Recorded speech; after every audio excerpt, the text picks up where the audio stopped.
जय जिनेन्द्र, मेरे इस चैनल में आपका स्वागत है। आज हम सुमतिनाथ भगवान के जीवन के बारे में आगे का स्वाध्याय करेंगे। उससे पहले मंगलाचरण करते हैं।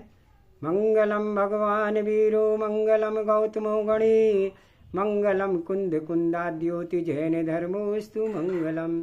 जलो शासन नायक श्री महावीर भगवान की जय।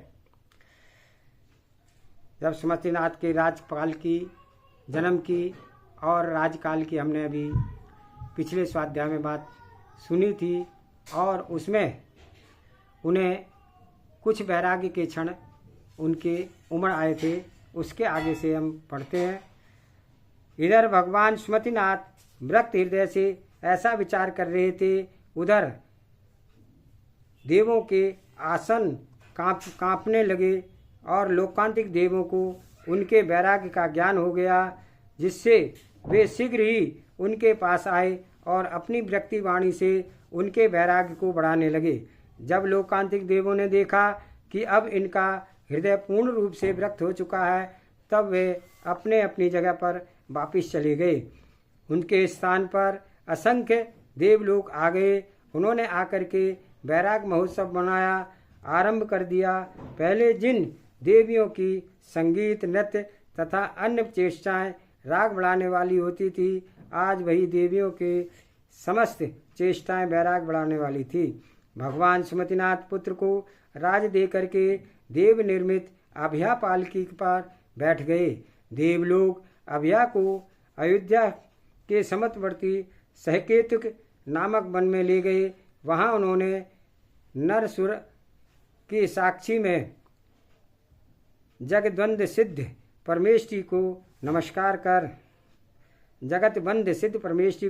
नमस्कार कर वैशाख शुक्ला नवमी के दिन मध्याह्न के समय मघा नक्षत्र में 1000 राजाओं के साथ दिगंबरी दीक्षा धारण कर ली।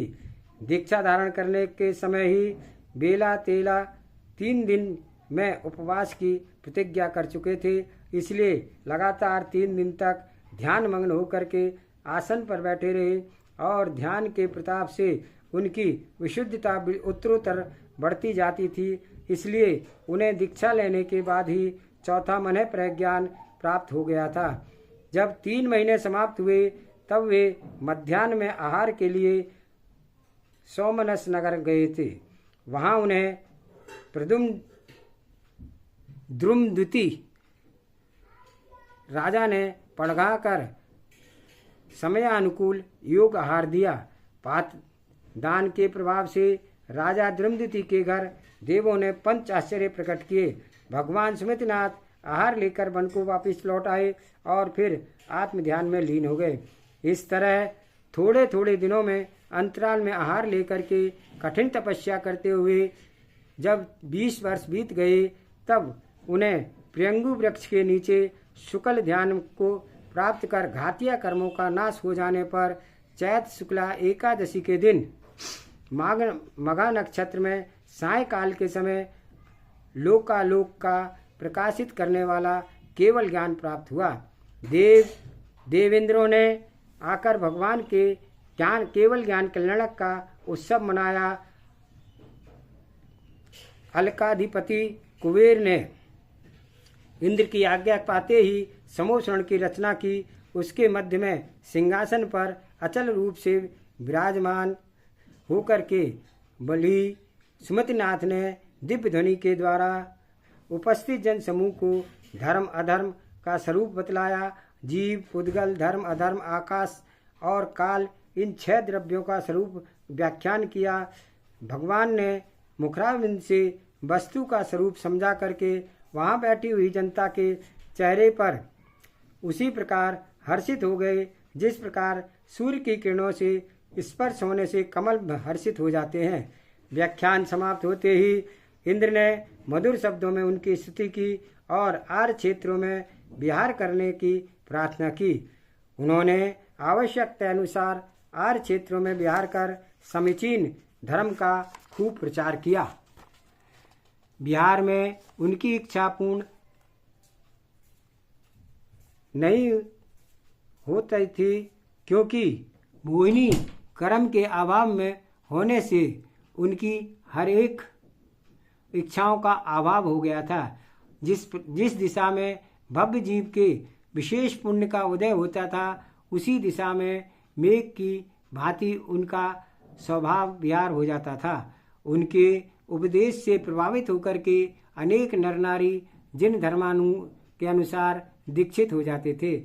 आचार्य गुणवत्त स्वामी लिखा है कि उनके समूह शरण में अमर आदि 116 गणधर थे।